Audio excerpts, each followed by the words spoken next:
এর আগতে মুই একখান গুজরি ফক্তই খাওয়া ভিডিও ছাড়িছু, তো ওই ভিডিওখান মোর হচ্ছে বেশ ভাইরাল হয়েছে। আর আমার রাজবংশী মানসিগুলা তো ট্র্যাডিশনাল খাওয়া জানেনই, তো অনেকে বেশ ভালো ভালো কমেন্ট করিছে।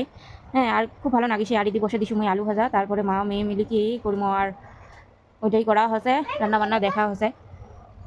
আর এদি বৃষ্টিও পড়েছে, কি আর করা যাবে। আর হচ্ছে শেখার ধুলা বসে দিছু, মানে এটা তো সবসময় জল ঢালি নাগিবে শেখার পিঠানি। অনেকে জানে না শেখার পিঠানিটা কি।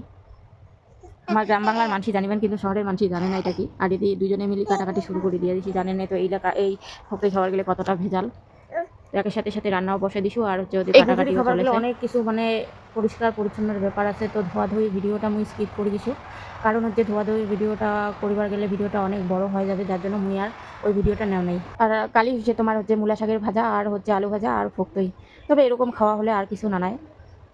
হ্যাঁ, আর এই মূলা ভাজা তোমার কায় কী দেন কোনো জানান তো? মুই খালি রসুন আর তো লঙ্কা দিও আর কালো জিরা মানে ভাজা। তোমার অনেকে অনেক হয়তো পেঁয়াজ টিয়াজ দেন, কিন্তু মুই পেঁয়াজ টিয়াজ দেও না। আনসিজনের মূলা ভাজা মূলা শাক, তো তার জন্য মুই আগতে সিদ্ধ করে নিছু, কিন্তু ওই সিদ্ধ করার ভিডিওটাও মুই স্কিপ করে গেছু, কারণ ভিডিওটা অনেক বড় হবে যার জন্য। তো এই দিয়া দেখতে দেখতে মানে মূলা শাক ভাজাও হয়ে গেল। তারপর চলো তোমাকে একটা মুই জিনিস দেখাও। জিনিসটা আরও কী হল, এই যে হামানতিস্তা, লোহার হামানতিস্তা, এটা হচ্ছে অনেক দিনের মানে মোর ঠাকুমার বাবার বাড়ির মোর যে ঠাকুমা আছে, ওই ঠাকুমার মুই এটা মানে ধরে তো মোর শ্বশুরবাড়ির স্মৃতি হিসাবে। ঠাকুমা তো নাই এলা, ওর জন্য আগতে সুপারি খাইছিল ঠাকুমা এটা ঢুকি।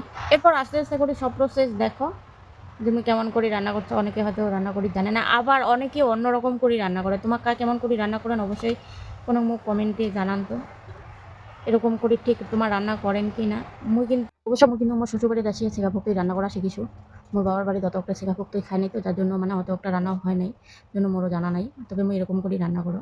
রান্না করতে করতে মোর কিন্তু একেবারে সেই খাবার মন চলে গেছে, কারণ একটা যে সেন্ট বাইট হসে না, সেই সুন্দর, খুব ভালো লাগছে সেন্টটা। ও সেই মানে সেই আর কি কম। তোমার কেমন করে গুজরি ফক্তি রান্না করেন কোনাকে প্রসেসটা জানান তো। এরকম করে রান্না করেন কি না করেন। অবশ্য মুই বাবার বাড়ির সেরকম করে রান্না করো নাই, কারণ মোর বাবার বাড়ির অত একটা ছেঁকা ফক্তই খায় নাই। শ্বশুরবাড়ির আসিয়া খাসি, আর হচ্ছে এলা ভালো লাগে এগুলো খাইতে। আরও বিশেষ করে এই গুজরির ফক্তইটা আমার খুবই ভালো লাগে।